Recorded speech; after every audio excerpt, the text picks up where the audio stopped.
Today on the Matt Walsh Show, there's been a lot of talk in recent weeks about breaking up the country, having a national divorce. Today I'll make my case for secession, but also I'm going to explain why I think it'll probably never happen. Also, 5 headlines, including Biden hacking and coughing and wheezing his way through a speech. How long before President Harris officially takes over? Also, another business owner stands up against tyrannical health inspectors, and inmates at a jail in Pennsylvania complain that they're being persecuted by the dinner menu. Plus, our daily cancellation and much more today on the Matt Walsh Show.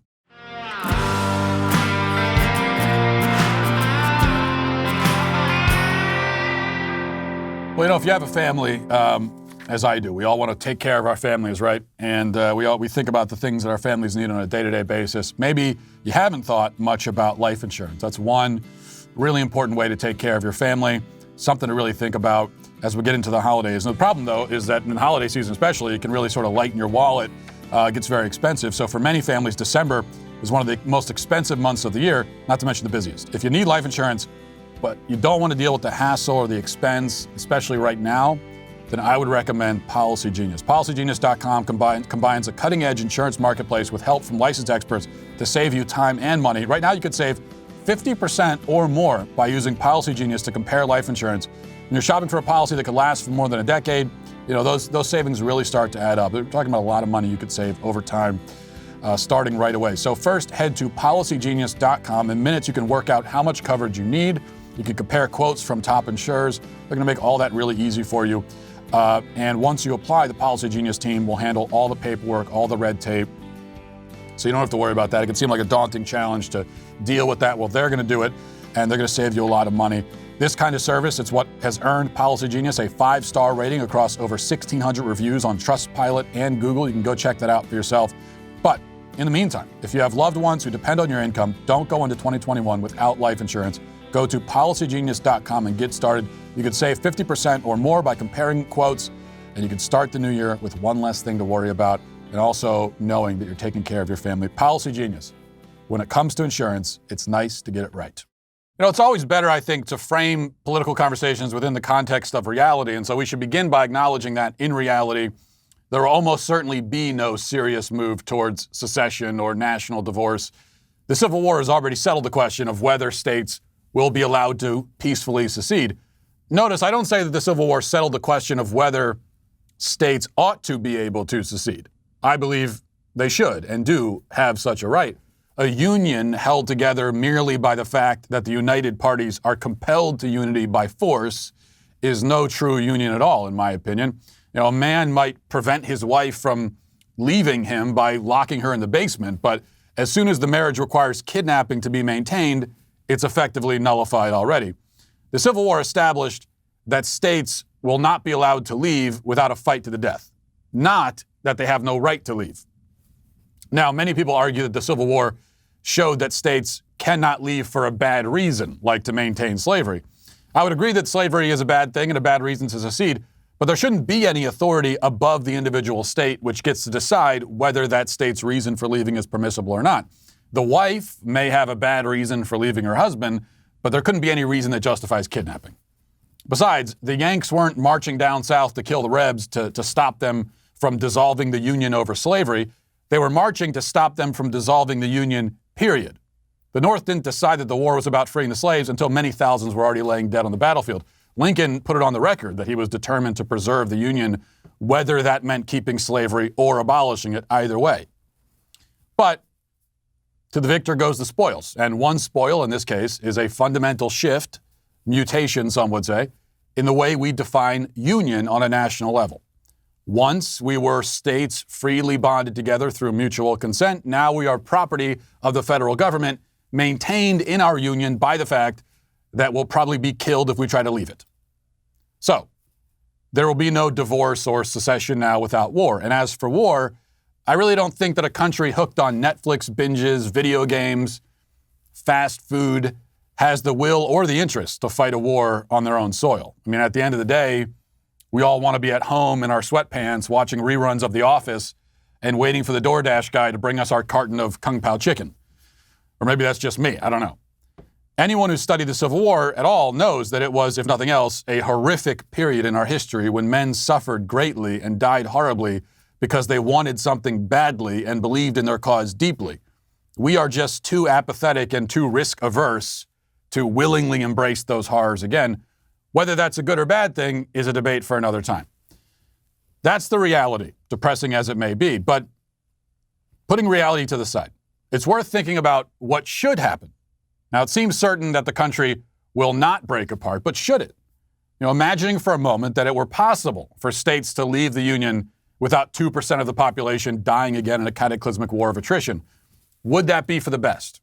Out of all the possible paths forward, would secession be the most preferable, if also the least plausible? I think so. If divorce were possible, it should be what we elect to do. The reason, as I've argued many times in the past, is that we're already divorced in every way but officially. The left and right, and these groups themselves are splintered, especially on the right, have a wide and impassable gulf between them. They have nothing in common, even at the most basic level. No shared priorities, beliefs, goals, values. We might as well be living in different galaxies. If I wanted to meaningfully unite with someone who believes that America is systemically racist, babies aren't people, men have uteruses, the police should be defunded, prefers socialism over capitalism, I wouldn't know how. I can't relate to such a person on any level at all. So unite around what? By what? Through what? We have nothing in common. We share nothing except maybe a language, but even that's not guaranteed these days. We used to share at least a handful of cultural traditions, but those have all been rendered political and quote-unquote problematic. We don't have the deeper and more fundamental commonalities. Neither do we have the more superficial, which means we have nothing to bind us together at all except the simple fact that we are bound. That's not how I want it to be, but it's how it is. If secession and separation are not our fate, and as I said, they probably won't be, then what else? The preferability of divorce becomes clearer when you consider the other options, which, so far as I can tell, can be boiled down to three possibilities. I think if it's not secession, then here are the three paths that we may go from here. Number one, we could have indefinite stalemate and stagnation. This is the possibility that Ross Douthat, if that's how you pronounce his name, I can never quite figure it out, explores in the Decadent Society, a book that just published a few months ago, which I would recommend. He argues that we're doomed, for a while at least, to drift along aimlessly in political and cultural stalemate, not collapsing catastrophically, but also not achieving or advancing in any particular direction. I tend to agree that this is what's happening and probably will continue happening, but I wouldn't choose it. It's not the best path, even if it's the most likely. The Bible says that Christ will spit the lukewarm out of his mouth. It's sort of horrifying to think that my children will inherit a lukewarm civilization sputtering along, not hot or cold, neither dead nor alive, heading neither toward ruin nor glory. Number two, other possibility, escalating violence and unrest. Recent events may point to this possibility. For a while, leftist radicals reigned terror in our cities unopposed, basically. Now they're being met with force. Could continue like this, getting bloodier and more brutal, never turning into a full-scale organized war, but causing untold death and damage all the same. And then number three, there could be unity. That's possible, but through submission. See, there's always the possibility that division will give way to unity. But this can't happen through compromise, as there is no middle ground between two diametrically opposed views of life and reality. I can't meet someone halfway when they argue in favor of giving hormones to physically healthy children or insist that it's automatically racist for white police officers to shoot violent black suspects. Where's the halfway point on those issues, or any of the other ones that separate us? What's the halfway point between theism and atheistic nihilism? How do I compromise with a worldview that defines itself by its opposition to my own? It would seem that the only way to achieve unity would be for one side or the other to surrender. There's a great gulf between us and nowhere to meet within that gap, but one side could abandon its post and just join the other. The problem is that given our cultural trajectory and the thorough hold the left has on the youngest generations, I don't see them abandoning their post anytime soon. So if any side is going to give up the ghost in the coming decades, I have to admit that it's probably more likely to be the one that I'm on. And that's an option that I find infinitely more horrifying and undesirable than secession. These would seem to be the three possible doors that our civilization could open and walk through. Right now, we're sort of standing in the foyer, wavering between these options, getting a taste of all three.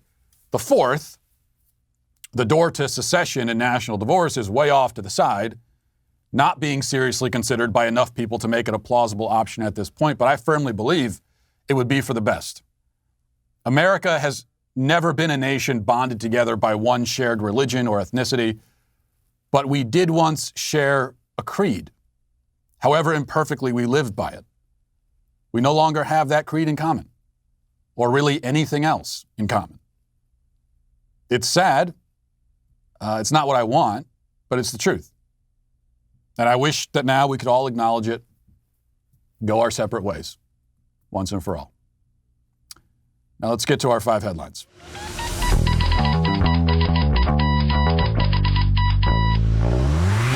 Well, anyway, now that I just explained why the country should divorce and break apart, let's get to. And I did want to mention something on a lighter note, totally unrelated. But I was just thinking about it because I was reading something on Twitter.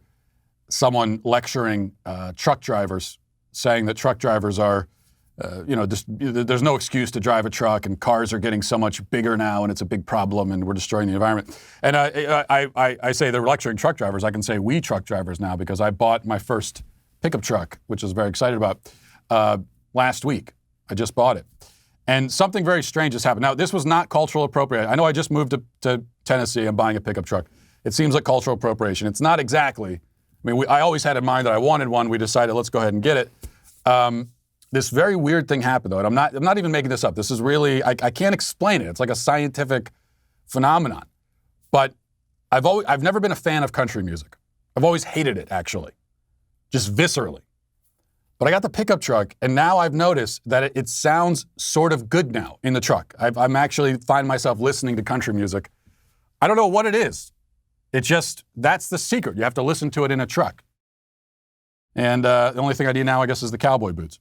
All right, we're going to move on. Number one, Joe Biden gave a speech yesterday after the Electoral College vote.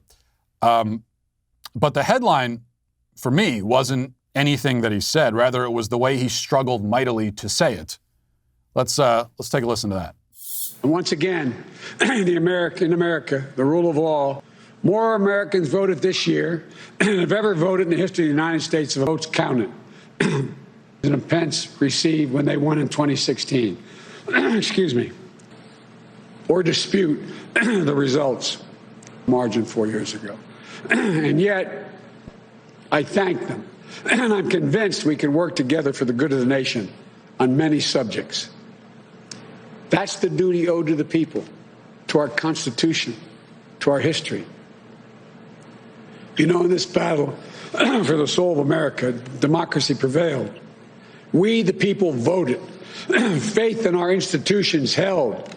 The integrity of our elections remains intact. And now it's time to turn the page, as we've done throughout our history, to unite, to heal. As I said in this campaign, I will be president for all Americans. I'll work just as hard for those of you who didn't vote for me as I will for those who did. There's urgent work in front of us. Getting this pandemic under control and getting the nation vaccinated against this virus. Yeah, there is urgent work. I'm just wondering if he's going to be around for it. I mean, you could say it's unfair, something like that. I mean, maybe he has a cold or something, and anyone that's experienced public speaking, we've all been in that situation before where your voice is giving out, and it's not fun. But it does obviously, it just brings to mind the concern that we've got this 78-year-old man who's already physically deteriorating and mentally deteriorating, who's going to be in the White House. I guess now we just, it's always been clear to me that there's no way we get to 2024 and Joe Biden is still in the White House as president. So it's just, I guess now it's just a question of how long will it be? My prediction is, this is what I would predict. You could take this to the bank. Actually don't, because my political predictions are pretty much always wrong. So don't listen to this at all, but I'm going to say it. My prediction would be that within about it'll take 6 months, not for Joe Biden to step down, but within 6 months, there will be very audible and public calls from people on the left that he should think about stepping down. I would say they're going to wait, because this is their plan all along, of course. This is inevitable, that they're going to at least make that call because they want to get Kamala Harris in there. I would say they'll probably wait 6 months, and then the calls will start. How long will it be before Joe Biden actually does step to the side? I don't know, but it's really hard for me to see him making it all the way to 2024, the age of 82. As I've been saying all along, even if he wasn't just about to take on the most stressful job on earth, and he was just retired sitting in his rocking chair on the porch, I would still say, I don't know if he's going to be, with us in 4 years.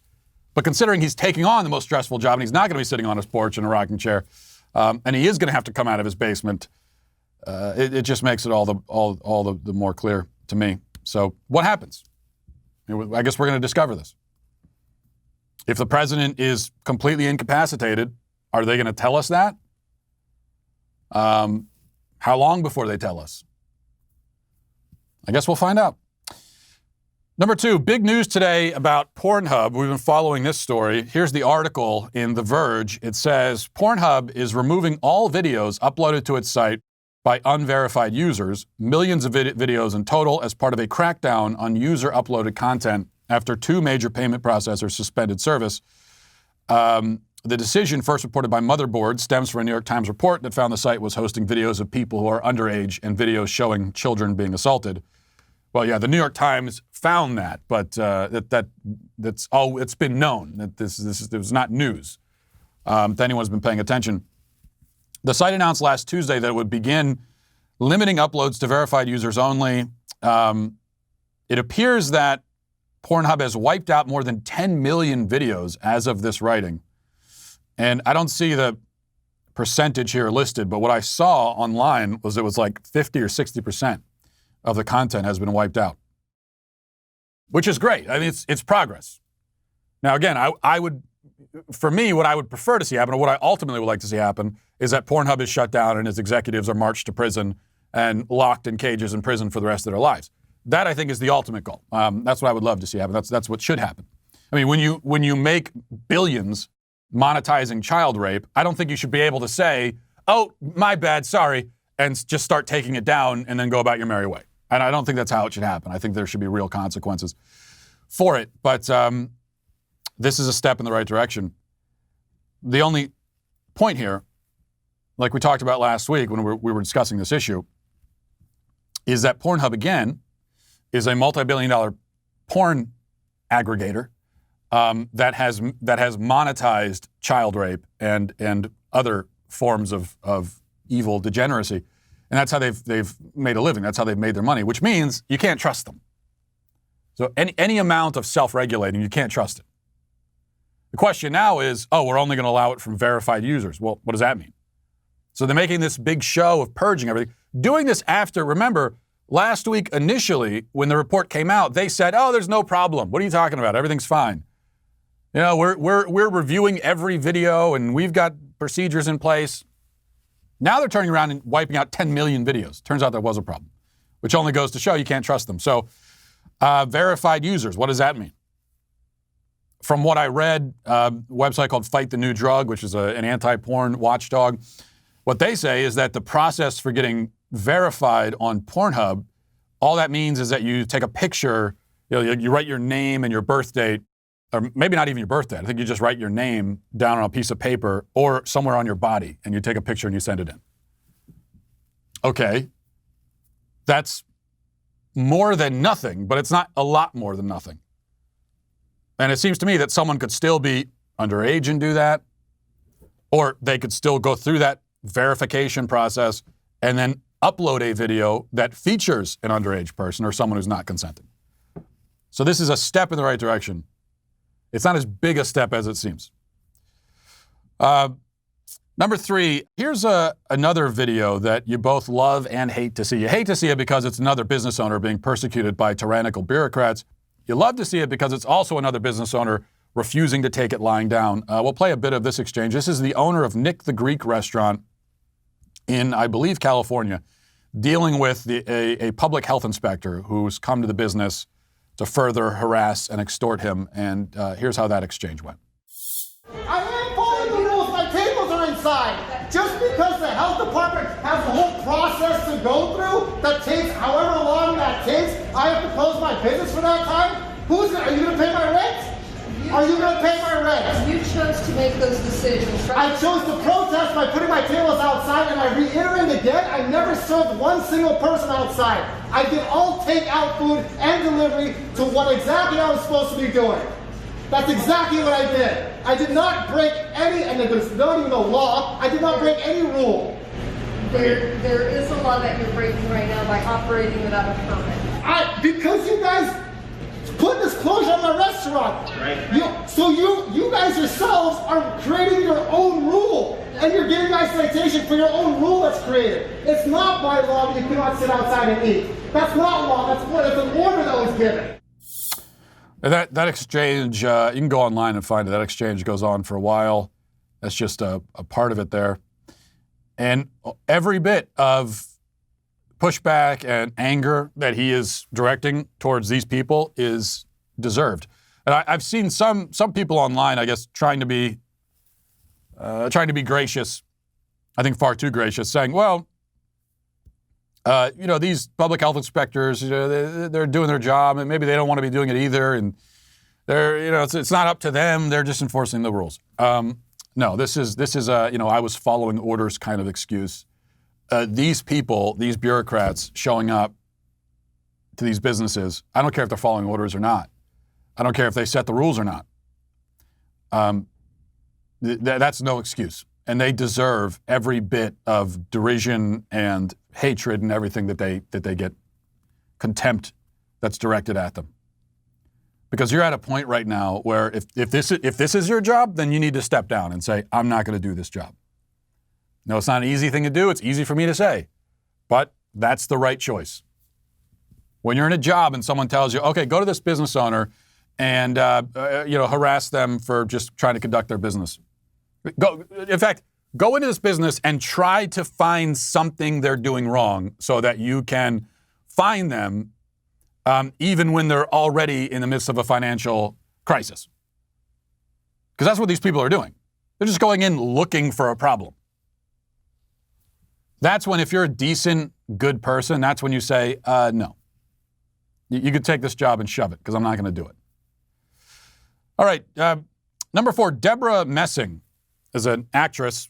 She got herself into hot water when she said that she hopes Trump goes to prison and becomes, quote, the most popular boyfriend in prison.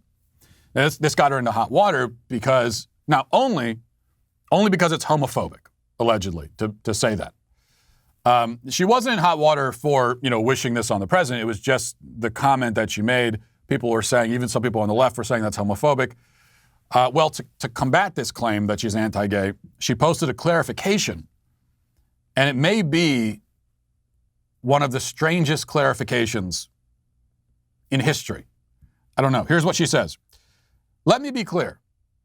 I said nothing about the LGBTQI/queer love. Wait, hold on. I said nothing about LGBTQI/queer love. Okay. Rape is an act of violence. Trump has perpetrated violence on hundreds of millions of people. My hope is, and this is the first time in my life, that the tables are turned and he is the victim of perpetrators. Hashtag LGBTQI ally. So here's what she's saying. No, guys, you misunderstood me. Oh, you thought I said something offensive. No. I was only saying I hope the president is raped. That's all I was trying to say. That's it. And I like how she clarifies, this is the first time in my life I've ever wished rape on someone. This is my first time. All right? We all wish it sometimes on people. This is my first time. She thinks that's enough. Like she really doesn't understand. This is a lot of people on the left. They really don't see the problem. Like she's actually surprised that people have a problem with it. She can't understand. She's saying, what? I'm just wishing violence and sexual violation on my political enemies. What do you mean? These people they're not even people. Of course I can do that. And that's how they see. That's how they see not only Trump, but all conservatives. All right, let's go finally number 5. Controversy and outrage surrounding alleged mistreatment of inmates at the Allegheny County Jail in Pennsylvania. One inmate had a video call with his aunt, and I guess this is something you can do in jail now. You can have video calls. News to me, but he had a video call with his aunt, and he showed what he'd been served for dinner, and he requested that she make it go viral, and she did, and it's been a big controversy, especially in Pennsylvania. Here's the video. Watch. This is the dinner that they're serving us in the jail tonight, which is bologna with applesauce in it and Teddy Grahams. That's the only thing that's on our tray for dinner tonight. No juice, no vegetables, no fruit, no nothing. I want you to make this go viral, Auntie. You hear me? This is our dinner right here. Make sure you take a picture too. Send it out and put it on all over social media. Put it all over the internet. This is our dinner for the night.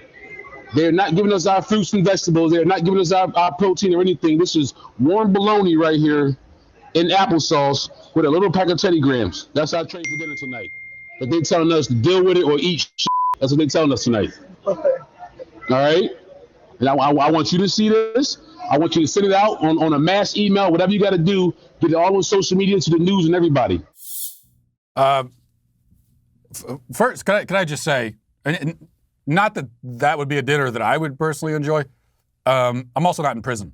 I'm not in jail, so I didn't get arrested, so I'm able to go and buy what I wanted for dinner. I mean, you're not at an Outback Steakhouse here. You're in jail, which is at least one step below an Outback Steakhouse. But he says we're not getting our fruits and protein. What do you mean? You got applesauce and you got bologna. That's a fruit and protein.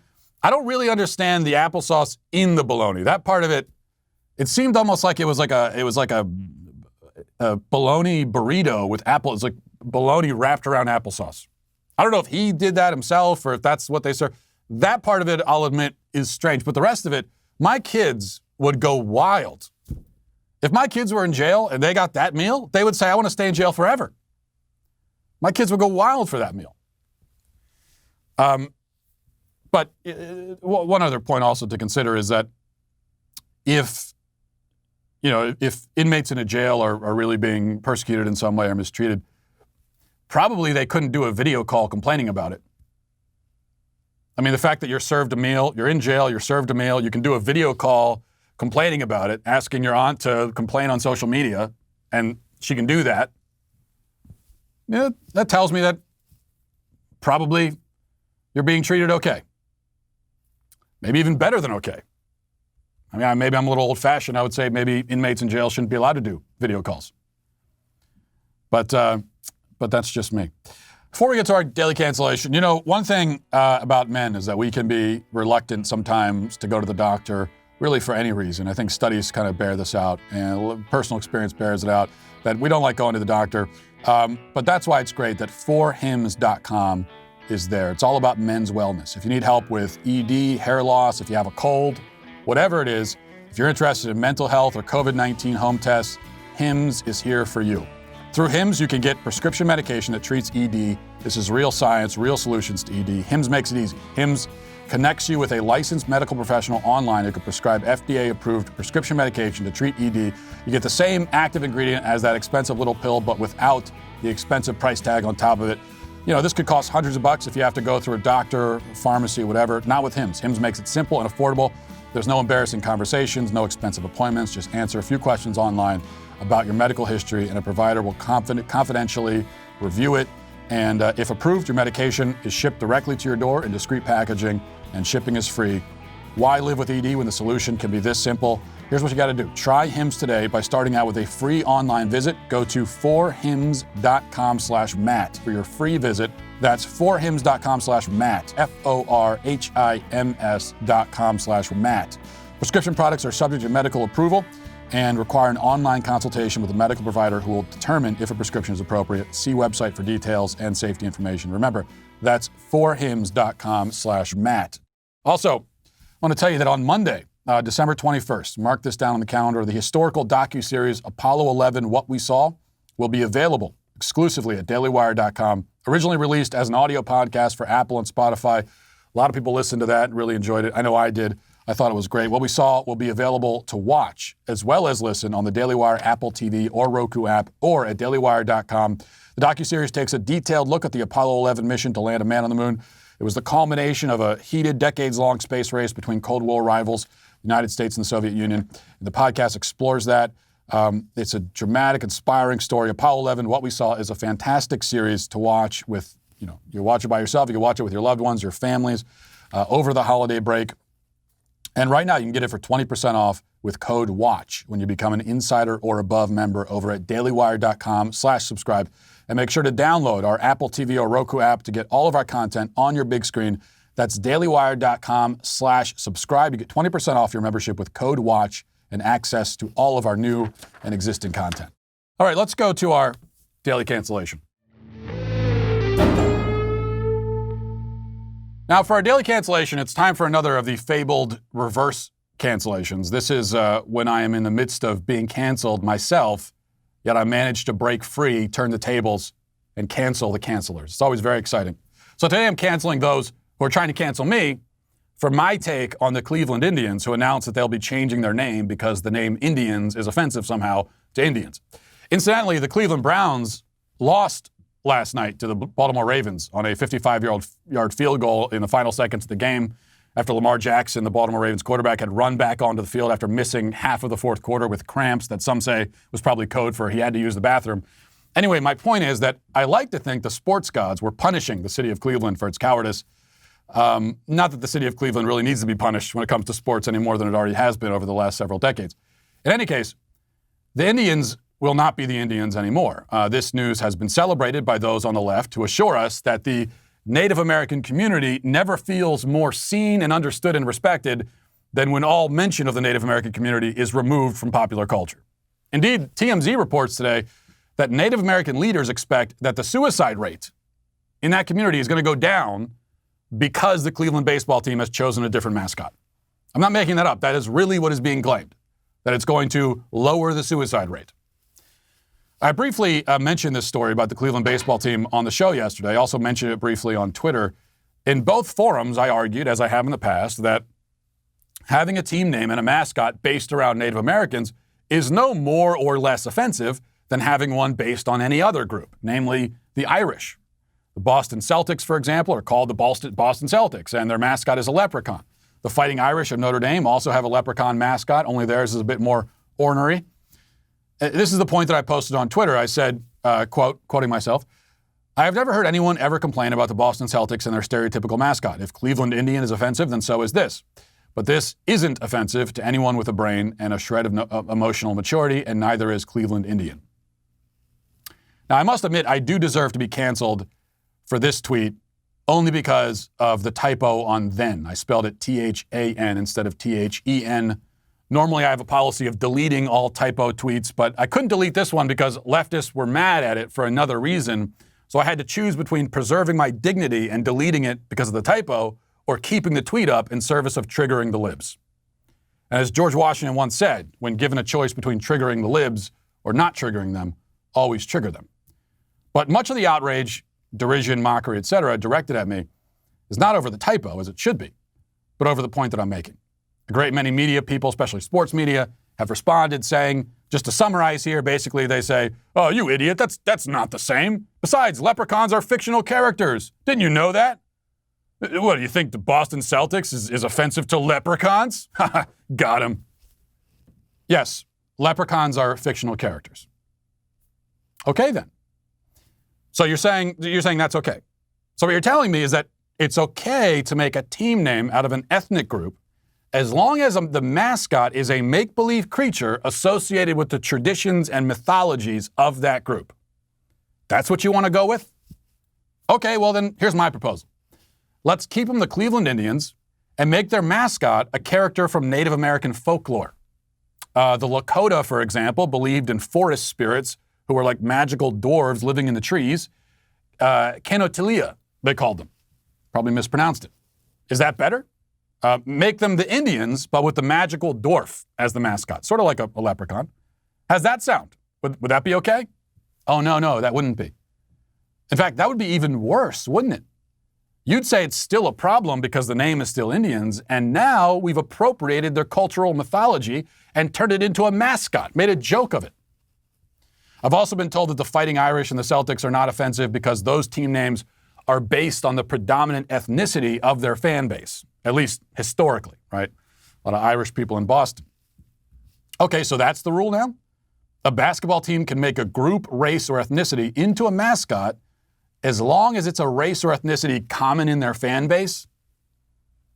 Something tells me this logic would get a sports organization into a lot of trouble if they tried to apply it to virtually anyone but the Irish. The other excuse I've heard is that it's different because Native Americans are a historically persecuted group, unlike the Irish, who famously have had an enormously easy ride all through history, right? No, of course not. The Irish have been persecuted too, in this country and their own.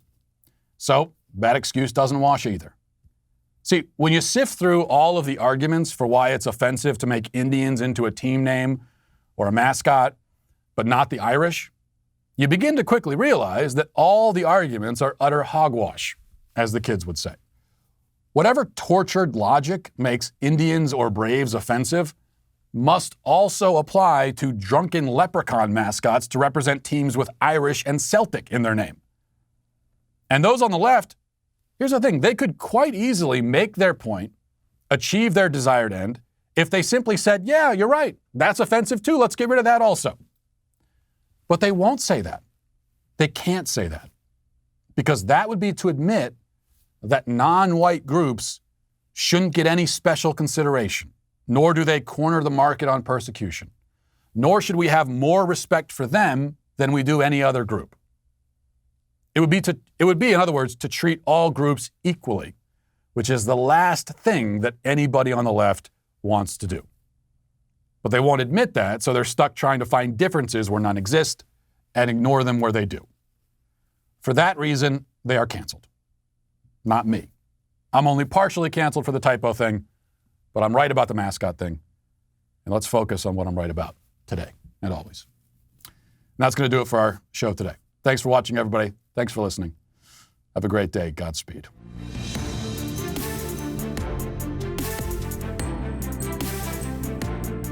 The Matt Walsh Show is produced by Sean Hampton, executive producer Jeremy Boring. Our supervising producers are Mathis Glover and Robert Sterling. Our technical director is Austin Stevens. Production manager Pavel Vodowski. The show is edited by Danny D'Amico. Our audio is mixed by Mike Coromina.